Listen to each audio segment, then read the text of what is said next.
Assalamu alaikum wa rahmatullahi ta'ala wa barakatuh. On va commencer un nouveau cours concernant les réseaux informatiques. Donc on va voir quelques définitions, qu'est-ce que ça veut dire le réseau, quelles sont les topologies de réseau, comment réaliser un réseau et quels sont les différents types de réseaux, donc ça veut dire les topologies, et comment construire finalement un réseau informatique. Donc premièrement, on va voir la définition d'un réseau. Donc, ensemble d'ordinateurs. Donc, un réseau, c'est ensemble d'ordinateurs reliés entre eux grâce à des lignes physiques et échangeant des informations sous forme de données numériques constitue un réseau informatique. Donc, voilà. Donc, un réseau, ça veut dire c'est obligatoirement il y a un ensemble des ordinateurs, deux ordinateurs ou plusieurs, en utilisant des lignes physiques, qu'on va la voir par la suite. Donc, elles échangent des informations. Donc, c'est pour cela. Donc, ce système, donc deux ordinateurs ou plusieurs, plus des lignes physiques, et échangeant des informations. Donc, ça s'appelle un réseau informatique. Donc, deuxième définition, un réseau informatique est un ensemble d'équipements interconnectés. Donc, tout simplement, c'est une autre méthode de définition. Un ensemble d'équipements interconnectés. Donc ça veut dire qu'il y a une connexion, ça veut dire qu'il y a une relation entre l'ensemble d'équipements qui servent à acheminer des informations. Ça veut dire qu'ils servent à interconnecter ou propager des informations. Sa naissance, donc ça veut dire la naissance de réseaux informatiques, est le fruit du mariage entre informatique et télécommunication. Donc, il y a informatique, ça veut dire un seul ordinateur qui contient un ensemble de données, un système d'exploitation, plus des logiciels, plus des applications que vous réalisez à l'aide de ces logiciels et des fichiers, le Microsoft Office et tout ça. Plus il y a télécommunication, ça veut dire la communication entre deux éléments. Alors le mariage entre un ordinateur et entre les ordinateurs et télécommunications, donc ça veut dire un réseau informatique, ça veut dire c'est l'échange des informations entre plusieurs dispositifs ou plusieurs ordinateurs. Deuxième, intérêt d'un réseau. Un ordinateur est une machine permettant de manipuler des données que nous savons. Donc ça veut dire un ordinateur, elle peut manipuler des données, réaliser des fichiers texte, réaliser des applications. Après, l'homme, en tant qu'être communicant, a rapidement compris l'intérêt qu'il pourrait y avoir à relier ces ordinateurs. Donc, l'être humain ou l'homme, il va relier ces ordinateurs entre eux. Pourquoi? Afin de pouvoir échanger des informations. Si vous avez un ordinateur qui contient une application et vous avez réalisé une application ou un fichier quelconque, donc pour le partager avec les autres ordinateurs, donc il vous faut ce qu'on appelle un réseau informatique. Un réseau informatique peut servir plusieurs buts distincts. Donc j'ai donné un exemple et vous trouvez ici plusieurs buts et plusieurs exemples. Le premier exemple, c'est le partage des ressources. Comme on a déjà dit, donc vous avez un fichier, une application ou matériel, ça veut dire une imprimante sur un seul ordinateur ou connecté sur un ordinateur, et vous avez 10 ordinateurs par exemple. Donc vous voulez à chaque moment, pour tous les utilisateurs des autres ordinateurs, peuvent faire l'impression directement vers cette imprimante. Donc voilà, il vous faut le système de réseau. Donc, fichier, application ou matériel, connexion à Internet. Donc, si vous avez sur un ordinateur la connexion d'Internet, donc vous pouvez partager cet Internet sur les autres ordinateurs en utilisant le réseau. Deuxième objectif, la communication entre personnes. Donc, la communication à l'aide des courrier électronique, ça veut dire envoyer des messages, la discussion en direct, et ainsi de suite. La communication entre processus, ça concernant les ordinateurs industriels. Donc si vous avez deux ordinateurs ou plusieurs sur un système dans l'industrie, donc en utilisant le réseau, donc ils vont échanger les processus entre eux pour faciliter les opérations et les tâches sur les ordinateurs. Et même la dernière, c'est le jeu vidéo multijoueur. Voilà, donc on va passer vers, donc on a déjà vu quelques définitions de système réseau, donc on va voir comment réaliser ce système de réseau. Donc c'est ce qu'on appelle la topologie des réseaux. Que signifie le terme topologie? Un réseau informatique est constitué d'ordinateurs reliés entre eux. Donc voilà maintenant la définition de réseau. Donc ça veut dire un ensemble des ordinateurs reliés entre eux grâce à des lignes de communication, comme ce sont des câbles de réseau, et des éléments matériels comme la carte réseau, qu'on va voir leur image tout de suite, ainsi que d'autres équipements permettant d'assurer la bonne circulation des données. C'est ça la définition maintenant actuelle de réseau informatique. Donc un réseau, ça veut dire il y a des ordinateurs, et il y a des câbles, et il y a des cartes de réseau et d'autres équipements. Donc voilà, à l'aide, et plus bien sûr qu'on va voir la configuration pour préparer un réseau. Donc à l'aide de ces éléments, vous pouvez circuler les informations entre vos ordinateurs. L'arrangement physique, c'est-à-dire la configuration spatiale du réseau, est appelé topologie physique. Donc l'arrangement, donc à l'aide de ces dispositifs qu'on a vus, donc leur arrangement, ça veut dire la méthode d'arrangement ou de la création de réseau, il existe deux types d'arrangement et deux types principaux, mais il y a d'autres types. Alors, ces configurations s'appellent la topologie physique. On distingue généralement les topologies suivantes. Donc il y a topologie en bus, donc la configuration spatiale, il y a la configuration sous forme de bus et la configuration en étoile. Et quel est l'avantage de la première et l'inconvénient, et de même pour la deuxième? On va commencer par la topologie en bus. La topologie en bus, que vous le voyez ici, donc vous avez un exemple de 4 ordinateurs reliés entre eux à l'aide d'un système en bus. Ça veut dire un seul câble, voilà, un bus, et vous avez à partir de ce câble, donc il y a la liaison vers les autres ordinateurs. Une topologie en bus est l'organisation la plus simple d'un réseau. Donc, son avantage, elle est simple. En effet, dans une topologie en bus, tous les ordinateurs sont reliés à une même ligne de transmission par l'intermédiaire de câbles. Et ça, le défaut, bien sûr, de cette topologie en bus, qu'on va la voir. Alors, généralement, coaxial. Le mot bus distingue les lignes physiques qui relient les machines du réseau. Donc, ça veut dire un seul ligne, et après, on va connecter à l'aide de cette ligne qui s'appelle bus vers chaque ordinateur.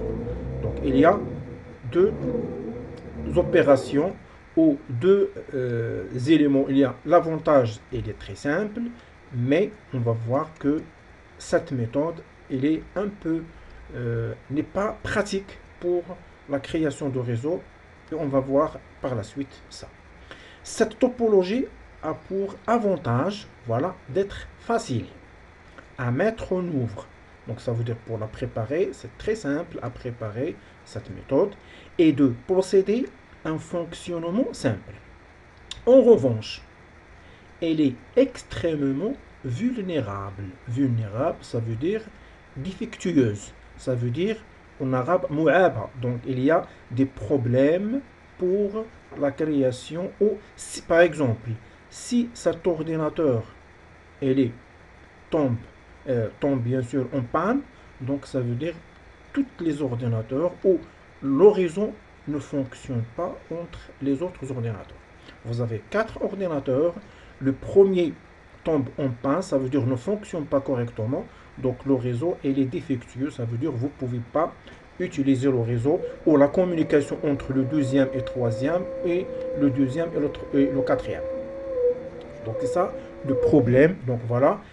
En revanche, elle est extrêmement vulnérable étant donné que si l'une des connexions est défectueuse, l'ensemble du réseau en est affecté. C'est ça le problème et l'inconvénient de topologie en bus. La topologie en étoile. Dans une topologie en étoile, les ordinateurs du réseau sont reliés à un système matériel central appelé concentrateur. Voilà.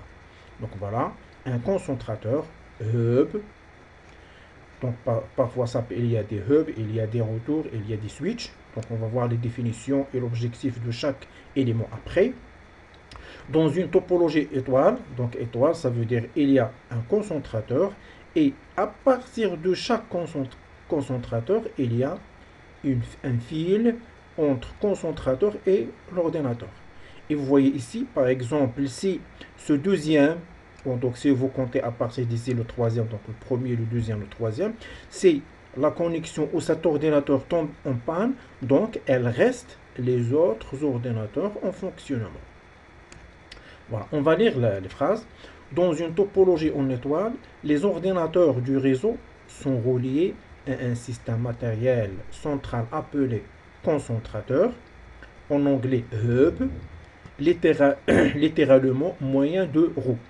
Il s'agit d'une boîte comprenant un certain nombre de jonctions, donc on va voir même son schéma après, auquel il est possible de raccorder les câbles réseau en provenance des ordinateurs.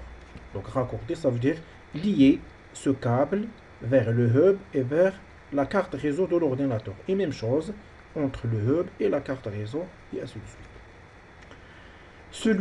Celui-ci a pour rôle d'assurer la communication entre les différentes jonctions. Donc le hub, il va faire la communication entre les ordinateurs. Une information qui est ici, vous voulez l'envoyer vers le deuxième, donc il va passer par le hub et il va la distribuer vers l'ordinateur concerné. Contrairement, bien sûr, ça veut dire pour la topologie en étoile, contrairement à la topologie en bus, contrairement au réseau construit sur une topologie en bus, les réseaux suivant une topologie en étoile est beaucoup moins vulnérable, car une des connexions peut être débranchée, soit un ordinateur en panne, alors sans paralyser le reste du réseau. Si cette connexion est débranchée ou le PC ne fonctionne pas ou déteint, alors les autres ordinateurs ils vont se communiquer entre eux. Voilà. On va voir même les types de réseaux. Donc, il y a 3 types de réseaux principaux. Donc, il y a le LAN, le MAN et le WAN. On distingue différents types de réseaux selon leur taille, en termes de nombre de machines, leur vitesse de transfert des données ainsi que leur étendue. On fait généralement 3 catégories de réseaux. Donc, pour construire un réseau, il y a 3 types. Ça veut dire il y a 3 types et il y a même les éléments pour construire un réseau en LAN. C'est pas comme les éléments ou les dispositifs pour construire un réseau en MAN et de même pour le WAN. On va commencer par la définition de LAN. Qu'est-ce que ça veut dire LAN? Donc LAN c'est Local Area Network. Ça veut dire un réseau local. LAN signifie Local Area Network. En français, un réseau local. Un réseau local, ça veut dire que c'est un réseau que vous pouvez le réaliser sur un espace géographique plus petit. Donc, il s'agit d'un ensemble d'ordinateurs, deux ou plusieurs, appartenant à une même organisation dans une petite société et reliés entre eux dans une petite aire géographique par un réseau. Donc c'est ça ce qu'on appelle le réseau. Donc lorsqu'on parle de réseau, donc on ne parle pas de l'Internet. L'Internet, c'est un élément où ce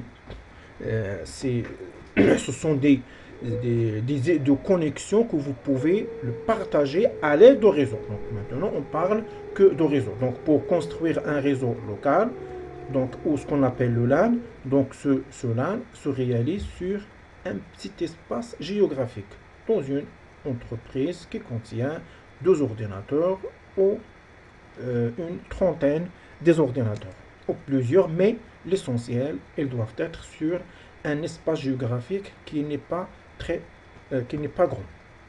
Le MAN. Donc, si vous avez une grande société qui se situe dans des emplacements différents, donc par exemple même à face des endroits différents, alors ça, vous devez passer à l'EMAN, donc Metropolitan Area Network. Interconnecte plusieurs LAN. Ça veut dire vous avez deux sociétés à face ou trois sociétés. Donc la première société, elle contient un réseau local. Deuxième, un réseau local. Troisième, un réseau local, et ainsi de suite. Et après, vous devez, si vous voulez l'interconnecter, donc vous pouvez utiliser le MAN. Donc plusieurs LAN géographiques proches, entre parenthèses, on ne va pas dépasser les dizaines de kilomètres à des débits importants. Donc les MAN interconnectent plusieurs LAN géographiquement proches. Donc dizaines de kilomètres, une vingtaine, trentaine, comme ça.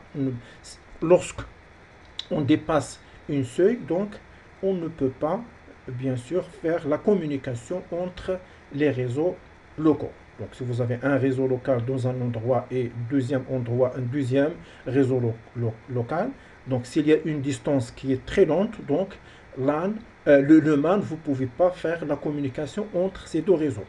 Dans ce cas, si vous n'arrivez pas à faire la communication entre ces deux réseaux, donc vous devez passer à l'WAN. Un WAN, c'est Wide Area Network au réseau étendu, interconnecte plusieurs LAN à travers de grandes distances géographiques. Donc si vous avez deux sociétés, une à Fès, une par exemple à Agadir, donc vous ne pouvez pas utiliser ou interconnecter les deux réseaux locaux à l'aide de MAN. Donc vous devez utiliser les dispositifs parce que chaque réseau ou chaque type de réseau, il y a des dispositifs concernant ou des matériels à utiliser. Donc vous devez passer à le WAN pour interconnecter les différents réseaux locaux ou ce qu'on appelle les différents LAN. Donc les WAN fonctionnent grâce à des retours qui permettent de choisir le trajet le plus approprié pour atteindre un nœud du réseau. Donc voilà l'objectif donc le WAN. Donc il utilise des dispositifs, des matériaux qui permettent de choisir le trajet approprié. Donc voilà les trois types de réseaux et on va commencer la séance prochaine, le réseau local, et on va étudier tous les dispositifs de ce réseau local. Et à la prochaine. Wassalamu alaikum wa rahmatullahi wa barakatuh.